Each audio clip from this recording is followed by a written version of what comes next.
జైల్లో ఇమ్రాన్ ఖాన్ పరిస్థితి దారుణంగా ఉంది. ఒక కన్ను చూపు దాదాపు పోయింది. కారాగారంలో దుర్భర జీవితం అనుభవిస్తున్నాడు. అతడి పరిస్థితి చూసి మాజీ క్రికెటర్లు చలించిపోయారు. ఇమ్రాన్కి కనికరించండి అంటూ పాకిస్తాన్ ప్రభుత్వానికి అప్పీల్ చేస్తూ లేఖ రాశారు. కుటుంబ సభ్యులు చూసేందుకు అనుమతించాలని లేఖలో విజ్ఞప్తి చేశారు. పాకిస్తాన్ మాజీ ప్రధాని, పాక్ క్రికెట్ జట్టు మాజీ కెప్టెన్ ఇమ్రాన్ ఖాన్ ఆరోగ్య పరిస్థితి దిగజారిందంటూ కొన్ని రోజులుగా వార్తలొస్తున్నాయి. ఆయన కుడికన్ను చూపు 85% కోల్పోయినట్లు తెలుస్తోంది. ఈ క్రమంలో ఆయనకు అంతర్జాతీయంగా మద్దతు దక్కుతోంది. మెరుగైన చికిత్స అందించాలని దిగ్గజ క్రికెటర్లు 14 మంది పాక్ ప్రభుత్వాన్ని కోరుతూ ఒక ప్రకటనను విడుదల చేశారు.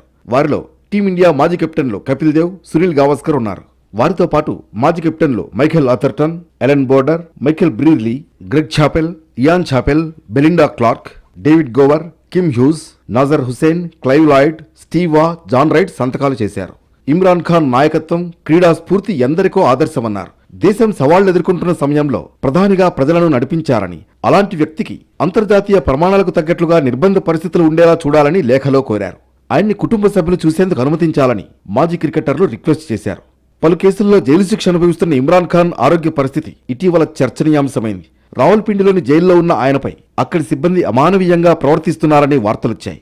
జైలు గదిలో సుదీర్ఘకాలంగా ఒంటరిగా ఉంచడంతో ఆయన కంటిచూపు కోల్పోతున్నారని, ఆరోగ్య పరిస్థితి క్షీణిస్తోందని సమాచారం.